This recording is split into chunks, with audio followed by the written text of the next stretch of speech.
직분은 하나님께서 맡기시는 것입니다. 다시 한번, 직분은 하나님께서 맡기시는 것입니다.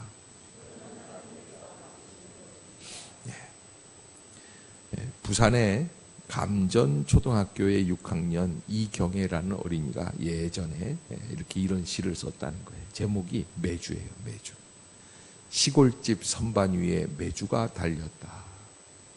매주는 간장, 된장이 되려고 몸에 곰팡이가 피어도 가만히 있는데 우리 사람들은 매주의 고마움도 모르고 못난 사람들만 보면 매주라고 한다.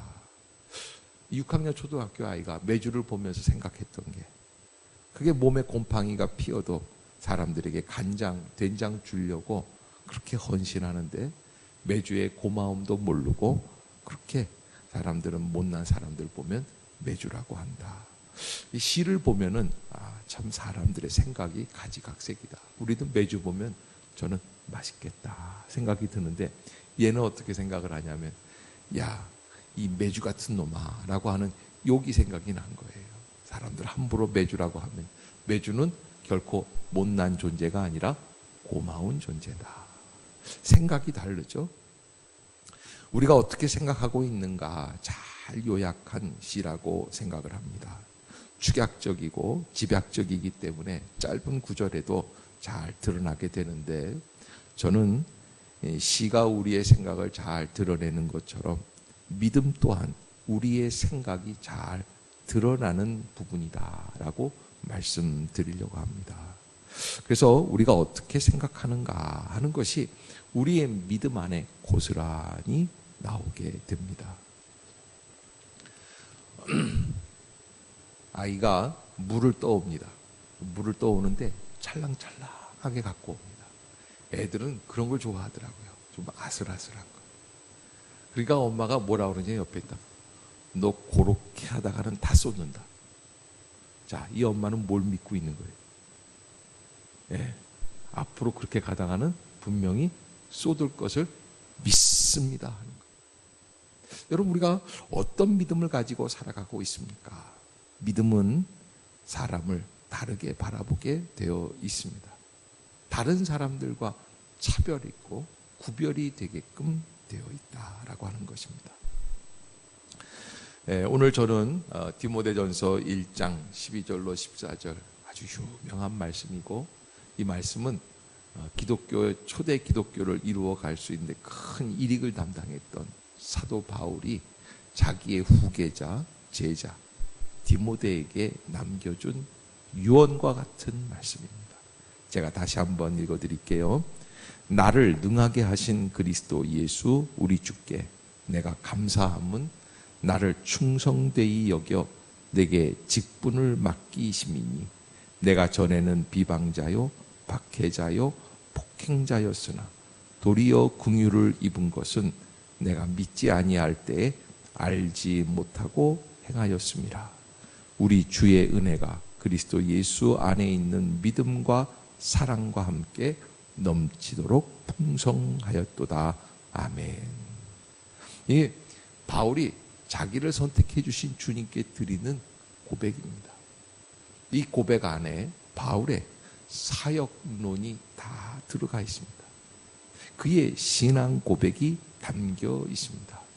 앞으로 남은 인생을 어떻게 살아가야 할 건지 미래 비전도 담겨 있습니다. 여러분, 예수님이 사람을 선택하시는 것 보면 참 이해가 안 갈 때가 있습니다.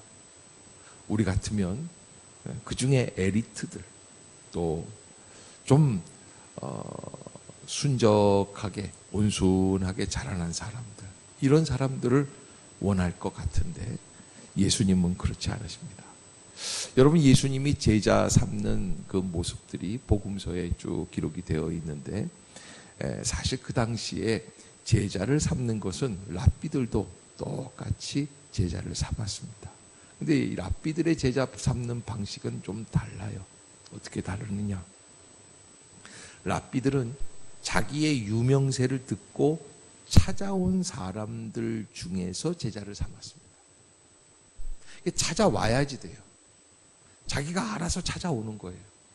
야, 어느 랍비가 유명하다더라. 그러니 그 소문을 듣고 몰려오죠. 그리고서는 그를 따라가는 추종자들 중에서 제자를 삼아요. 그런데 예수님의 제자 삼는 건 좀 달라요. 어떻게 다르느냐? 예수님은 찾아가세요. 본인이 가세요. 가만 보면 예수님의 선택하심은 우리의 생각과는 다르다. 그렇다면 우리 같으면 요즘 정말 좋은 일꾼을 찾는다. 그러면 어느 대학 가서 찾겠어요? 서울대학이나 연세대학이나 고려대학 같은 우리나라에서 기본적으로 공부 잘하는 대학 같은 데 가서 일꾼들을 찾겠죠. 천만에. 주님은 그렇지 않습니다. 만약에 주님께서 일꾼들을 찾는다면 예루살렘에 가셔서 찾았어야 됩니다. 그런데 예수님은 예루살렘에서 제자를 찾지 않으셨습니다. 예수님은 갈릴리 바닷가 고기 잡는 어부들 가운데 찾으셨어요. 그것도 사도 베드로, 예수님의 수제자 베드로가 예수님을 만나는 장면은 참 극적입니다. 하필이면 예수님을 만난 날 베드로는 밤새 고기를 몇 마리나 잡았습니까? 한 마리도 못 잡았습니다. 저는요, 그런 부분이 참 이해가 안 가요. 아니, 예수님 어쩌자고 그런 사람을 제자를 삼으십니까? 여러분 같으면 고기 잘 잡는 사람 삼고 싶겠어요? 고기 한 마리도 못 잡는 사람 삼고 싶겠어요? 고기를 잘 제 목사님, 친구 목사님들 중에 휴가만 되고 시간만 나면 동해안에 가 계시는 분이 있어요. 그리고 사진을 찍어서 보내요. 자기가 고기 잡았다고. 이번에도 태국 가가지고 고기 잡는 시간이 있었는데 남들은 아무도 못 잡았어요. 잡을 수가 없어요. 왜냐하면 배가 막 흔들리고 나는 멀미가 나서 정신이 없더라고요. 그래서 그냥 막 정신이 없는데 그 와중에 그분을 2마리나 잡아요. 야, 내가 그거 보고 야, 참 대단하다. 그러면서 뭐라 그러냐면 자기는 목사 될 자격이 충분한 사람이라는 거예요. 한 마리도 못 잡는데 자기는 그래도 2마리나 잡는다는 거예요. 그래도 꽤 손바닥만한 거, 큰 거 잡았어요. 그래서 내가 참 자격이 있다. 그런데 예수님이 베드로를 제자 삼는 그 부분을 보면은 사실은 그런 면에 있어서 베드로는 제자 삼는 자격이 없습니다. 그런데 예수님이 그를 제자로 불러주십니다. 베드로야, 너는 이제 장차 사람 낚는 어부가 될 것이다 라고 말씀합니다. 그러니까 우리의 관점, 우리의 가치관, 우리의 기준과는 예수님의 기준과는 다르다라는 것을 알 수 있습니다. 우리는 베드로의 가치를 잘 모릅니다. 그가 왜 예수님께 선택받았는지를 잘 알 수가 없습니다. 그러나 사도행전 2장에 가서 베드로가 기도하는 중에 성령의 충만함을 받고 그리고 성령 충만해지는 순간이 왔을 때 그는 어떻게 합니까? 한 번 설교해서 3,000명을 회개하는 대위대한 사도가 되는 줄로 믿습니다. 바뀌어요. 그러니까 예수님은요, 우리의 바라보는 관점하고는 다른 거예요. 우리는 인간적인 조건을 따집니다. 그러나 예수님은 그 안에 영적인 눈을 가지고 저가 성령 충만하게 되었을 때 어떠한 사람이 될 것이다 라는 모습을 가지고 그를 바라보고 계신다라는 거예요. 할렐루야. 저는 이번에 우리가 한 달 뒤에 귀한 직분자들 30명을 선출을 하는 데 있어서 우리가 어떤 눈으로 바라봐야 되겠습니까? 사람의 눈으로 바라보는 게 아니라 성령의 충만함을 가지고 과연 하나님이 기뻐하시고 하나님의 성령의 은혜를 받은 자가 누구겠는가? 할렐루야. 여러분, 성령의 사람으로 바라볼 수 있기를 주의 이름으로 축복합니다. 뿐만 아니라 우리 교회의 일꾼도 성령 충만한 사람, 은혜 충만한 사람, 그런 분들이 선출될 수 있도록 여러분들이 기도해 주시기를 부탁을 드리겠습니다. 여러분, 이 베드로가 보통 내기가 아닙니다. 한 번 설교하니까. 여러분, 사실 베드로는 죄인입니까? 안 죄인입니까? 그게 무슨 어려운 문제라고 대답들을 못하고 계세요. 죄인이지. 예수님 잡혀서 대제사장 가야바의 뜰에서 신문 받으실 때 3번이나 부인했던 죄인. 예수님 십자가에 못 박히실 때 버리고 도망갔던 죄인이. 그런데 이 베드로가 성령 받고 변화됐다고 그랬어요. 그래서 든든한 믿음의 반석과 같은 베드로. 초대교회 기도의 사람, 낙타의 무릎을 가지고 있는 최초의 순교자인 야고보가 있고, 예수님 평생 3년 반 동안 그토록 진한 사랑을 받았던 사람이 없었던 사도 요한이 있습니다. 자, 그 외에도 빌립과 안드레와 도마와 바돌로메, 얼마나 좋은 제자들이 많이 있는지 알 수 없어요. 그런데 예수님께서 승천하시고 부활하시고 승천하신 다음에 한 사람 더 사도로 불러주십니다. 그게 누굽니까? 사도 바울입니다. 야, 이 사도 바울이라는 사람을 선택하시는 걸 볼 때 우리는 참 예수님의 모습, 예수님의 생각은 우리랑 정말 다르다. 왜? 이미 이왕에 12명의 사도가 다 있어요. 충분히 주의 일을 감당하기에 충분합니다. 이 12명 다 사실은 순교자입니다. 예수님께 자기의 목숨을 내놓고 주의 일을 감당했던 최고의 사람들입니다. 더 얼마나 귀한 일꾼이 있겠어요. 그런데 예수님이 그분들 말고 한 분 더 선택해서 불러주십니다. 따라해 봅시다. 13번째 사도. 다시 한번 13번째 사도. 이거 13번째, 이게 13, 이거 사실 히브리 사람들 좋아하지 않는 단어예요. 이스라엘 사람들 12이라는 걸 참 좋아해요. 12 그러면 all nations, 전 열방이 다 모인 게 12이에요. 그래서 이스라엘도 12지파고 제자들도 12명이고 다 보통 12자로 나누는 거예요. 13은 싫어해요.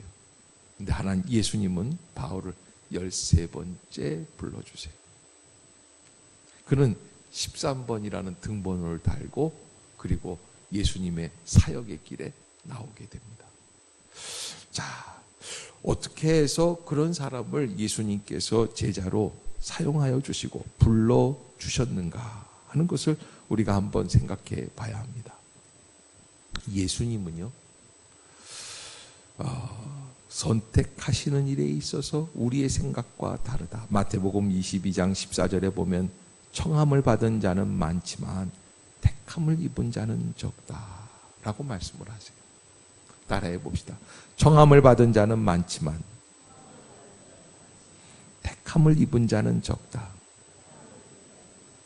여러분, 우리가 이번 사람을 선출하는 문제에 있어서 청함을 받은 사람들 말고 주님이 선택해 주신 사람들이 선출되게 하여 주시옵소서. 하나님의 탁 인정을 받는 거예요. 우리 육신의 눈으로 바라보는 게 아니에요. 사람의 생각으로 평가하고 판단하는 게 아니에요. 주님이 선택해 준 분이 있어요. 예수님은 원하는 사람들을 세우십니다. 마가복음 3장에도 보면 또 산에 오르사 자기의 원하는 자들을 부르심 나왔다. 이에 12를 세우셨으니 이는 자기와 함께 있게 하시고 또 보내사 전도도 하며 귀신을 내어 쫓는 권세도 있게 하려 하심이라. 자기의 원하는 자들을 세워나가시는 것을 보게 됩니다. 더 나아가서 세상에서 택함을 입은 자다. 요한복음 15장에 보면 너희가 세상에 속하였으면 세상이 자기의 것을 사랑할 터이나 너희는 세상에 속한 자가 아니요 도리어 세상에서 나의 택함을 입은 자인 고로 세상이 너희를 미워하느니라. 이게 무슨 말씀입니까? 구별된 사람이라는 거예요. 세상에서 인정받는 게 아니라 세상 가운데서 구별해서 예수님의 선택을 받아서 나오게 된 자들이라는 거예요. 그것이 예수님의 선택의 방법입니다. 사도행전 9장 15절에 바울을 선택해 주시고 그에게 하시는 말씀이 있습니다.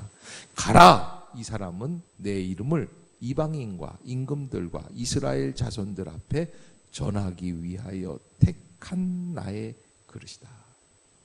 따라해 봅시다. 선택하신 예수님의 그릇입니다. 할렐루야. 여러분, 이 직분자라는 거, 이거는 사람이 선택한 게 아닙니다. 예수님이 선택하신 예수님의 그릇이다. 예수님 쓰시기에 편한 사람이다. 그래서 그 은혜로 말미암아 어떻게 하시느냐.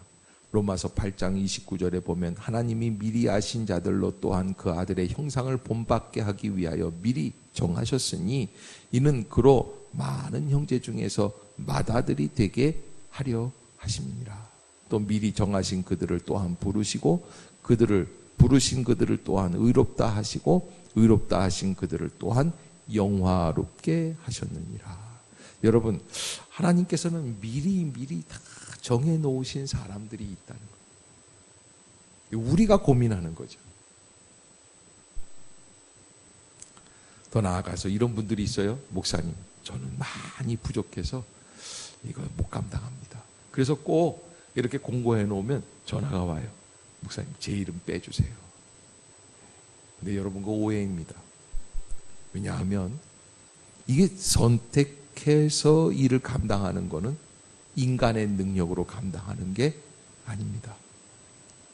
로마서 8장에 누가 능히 하나님의 택하신 자들을 송사하리요 의롭다 하신 이는 하나님이시니. 할렐루야. 누가 의롭다고 해주세요? 하나님이 의롭다고 해주시는 거예요. 하나님이 인정해 주시는 거예요. 그 은혜가 임할 수 있기를 바라겠습니다. 일을 시켜보면 그 사람을 알 수 있습니다. 그래서 일을 할 사람을 정하는 건 굉장히 중요합니다. 그런데 또 일을 이렇게 쭉 해나가는 사람들, 이 부서에서 일을 하는 사람들 이렇게 보면 대개 세 가지 부류로 나눌 수가 있어요. 그게 뭐냐? 꼭 필요한 사람. 야, 저 사람 없었으면 큰일 날 뻔했다. 라는 꼭 필요한 사람이 있어요. 두 번째, 있어도 없어도 별로 차이가 안 나는. 좀 나쁘게 말하면 있으나 마나한데 그래도 그런 사람들이 또 필요하긴 해요. 근데 세 번째, 어떤 사람이 있냐면 있으면 안 되는 사람이 있어요. 꼭 필요한 사람이 있는가 반면에 있으면 안 되는 사람이에요.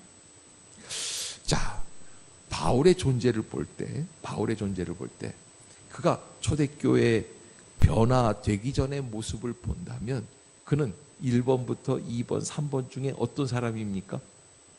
그는 3번이에요. 그는 초대교회에 꼭 필요한 존재가 아니에요. 있으나 마나한 사람도 아니었어요. 있으면 안 되는 사람이었어요. 예수 믿는 자들을 핍박하고 그들을 가두고 그들을 압박하는 그런 사람들이었어요. 그게 보통 열심이 아니에요. 그런데 예수님은 그 사람을 만나주세요. 그래서 여러분, 예수님의 일을 감당하기 위해서 우리에게 꼭 필요한 게 있는데 누구를 만나야 된다? 예수님을 만나야 된다. 할렐루야. 성령 안에서 만나야 된다. 그 만남 없이 주의 일을 감당하면 여러분, 겉으로는 감당합니다. 그러나 가만 보면 이 사람은 감당을 못해요. 감당할 수가 없어요. 감당이 안 되게끔 돼 있어요. 도망가게끔 돼 있어요. 이게 깨져버려요. 왜? 이게 핏줄이 없기 때문에 그래요. 여러분, 우리가 정말 하나님의 은혜 가운데 주님을 만난 사람은 어떠한 모양이더라도 어떻게 부족해도 주의 일을 감당할 수 있게끔 돼 있습니다. 예수님은 사울이라고 하는 청년, 초대교회에 많은 사람들을 핍박했던 그 사람을 선택하셔서 그 사람들로 말미암아 꼭 필요한 사람이다. 필요 없는, 있으면 안 될 사람을 만나셔서 그로 말미암아 꼭 필요한 존재가 되게 해 주셨다 하는 거예요. 어떻게 이런 일이 있을 수 있을까? 그것은 예수님과의 만남을 통하여 새로운 존재로 변화되는 바울의 체험이 가장 절대적인 요소로 작용했기 때문에 그렇습니다. 그러기에 여러분, 우리가 주의 일을 감당할 때 뭐가 있어야 됩니까? 예수 만난 체험. 할렐루야. 할렐루야. 여러분, 우리가 신앙생활도 마찬가지입니다. 행신 임마누엘교회 예배당 안에서 예배 드리다가 예수 만나고 은혜 받고 성령 충만함 받았던 경험이 있는 사람들은 주의를 부인할 수가 없습니다. 교회를 떠날 수가 없습니다. 은혜 안에 사로잡히게끔 되어 있습니다. 그래서 여러분, 가룟 유다가 그래서 예수님을 부인해요. 예수님을 배반해요. 왜? 그는 단 한 번도 예수님을 나의 주, 나의 하나님으로 부른 적이 없어요. 주는 그리스도요, 살아계신 하나님의 아들이십니다. 영적인 고백이 없어요. 수없이 많은 제자들이 예수님을 주님이라고 하는데, 심지어 도마와 같이 이에 타산적인 사람도 나의 주, 나의 하나님으로 고백을 해요. 그런데 가룟 유다는 그렇지 않아요. 만난 적이 없어요. 그 여러분, 우리가 하나님의 은혜 가운데 주의 일을 감당할 때 가장 먼저 있어야 될 것, 뭐가 있어야 된다? 예수를 만나는 체험이 있어야지 된다. 할렐루야. 여러분, 이 바울의 삶을 보면요, 이 급선회, 극단적인 모습, 바뀐다는 거예요. 변화가 보통 사람이 아니에요. 사도행전 9장에 보면은 사울이 다메섹으로 향하여 가다가 예수님을 만나게 됩니다. 그런데 예수님을 어떻게 만났느냐? 큰 강력한 빛을 보면서 그의 눈이 멀어요. 한낮에 갑자기 눈이 멀어요. 그러면서 귀에서 들리기를 사울아 사울아 네가 왜 나를 핍박하느냐 하는 음성을 들어요. 자, 이제 예수님을 만났다고 바울은 믿습니다. 그런데 사실 이렇게 생각할 수 있어요. 내가 헛것을 잘못 봤나? 내가 태양빛이 너무 선글라스를 안 껴서 그랬나? 뭐 이렇게 생각할 수 있어요. 내가 먹지를 못해서 헛것을 들었나? 뭐 이렇게 생각할 수 있어요. 그런데요, 참 놀라운 것은 예수님을 만난 사람은 그게 예수님 만난 사건인 줄을 알아요, 몰라요? 알아요. 그거 알아요. 그래서 예수님을 만났다는 것을 분명히 확신을 하고 사도행전 9장 22절 만난 지 며칠이 안 됐습니다. 사흘 지나서 눈이 열리고 자기가 핍박하러 갔던 다메섹에서 이렇게 고백을 합니다. 사울은 힘을 더 얻어 예수를 그리스도라 증언하여 다메섹에 사는 유대인들을 당혹하게 하니라. 여러분, 자기가 은혜 받은 것, 자기가 체험한 것 고백하는 일에 거리낌이 없습니다. 임마누엘 칸트 같은 사람은 그랬대잖아요. 어떤 자매가 그 마을에서 자매가 그랬대요. 저 칸트 씨 저랑 결혼합시다.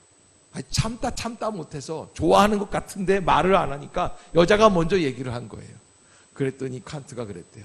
가서 연구해보고 대답할게요.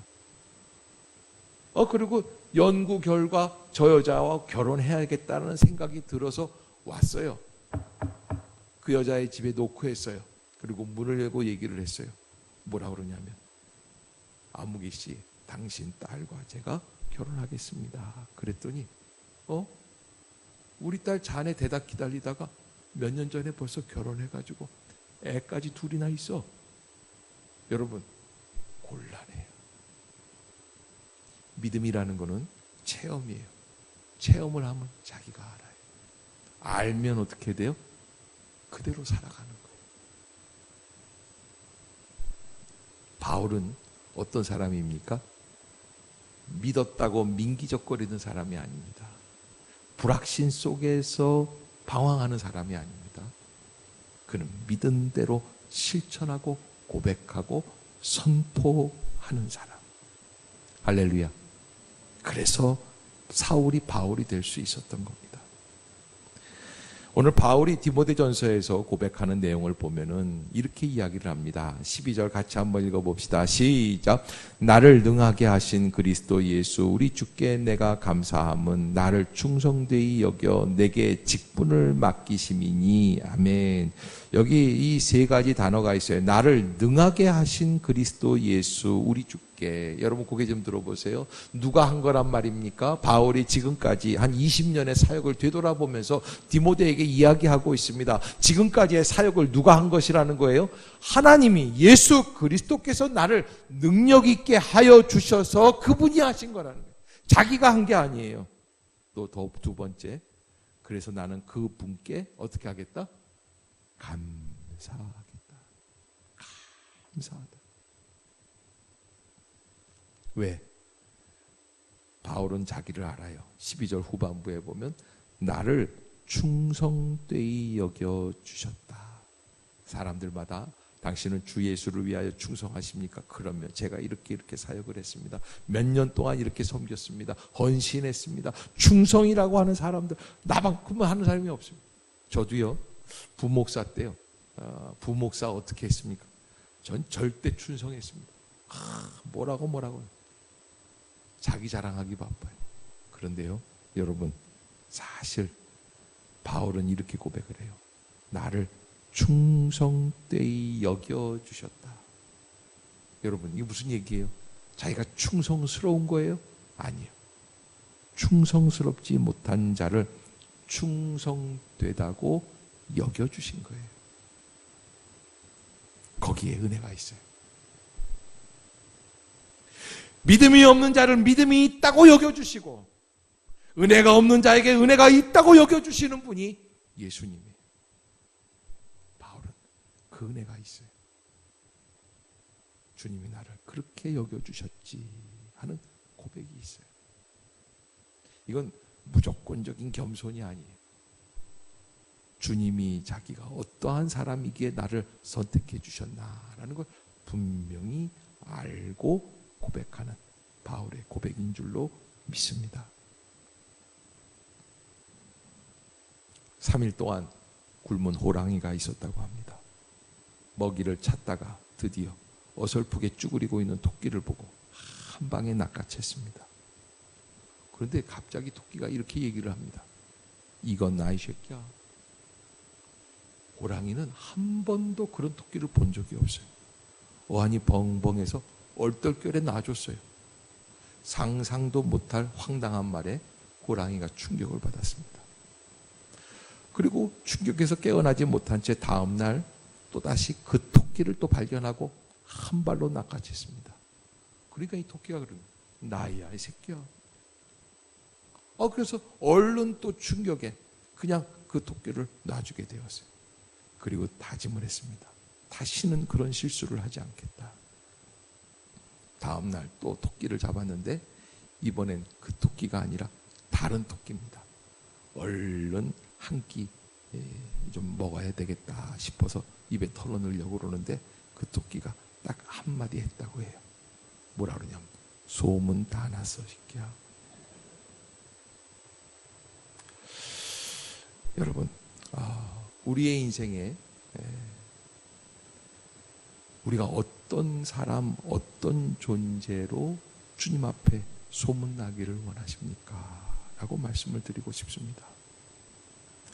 저는요, 마지막으로 시편 23편 마지막 절, 다윗이 뭐라고 그러냐면 여호와는 나의 목자시니 내게 부족함이 없으리로다 이렇게 고백을 하고요. 그리고 맨 마지막 절에 내가 여호와의 집에 어떻게 거하리로다? 영원히 거하리로다.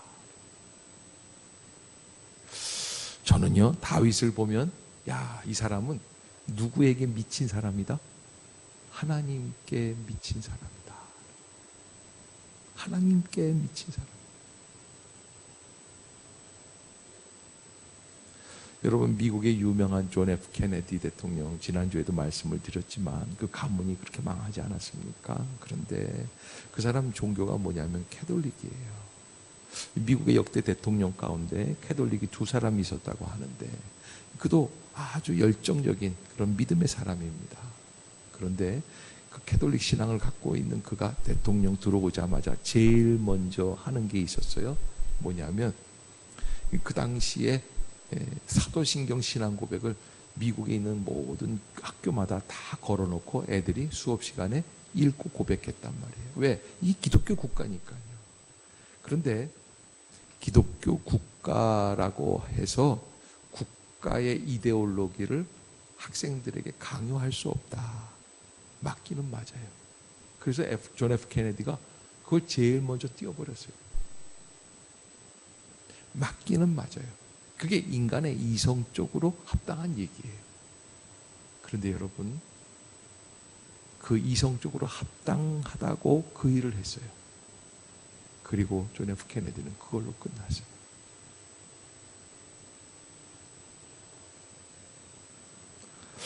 여러분, 인간의 이성으로 우리가 살아가는 게 아닙니다.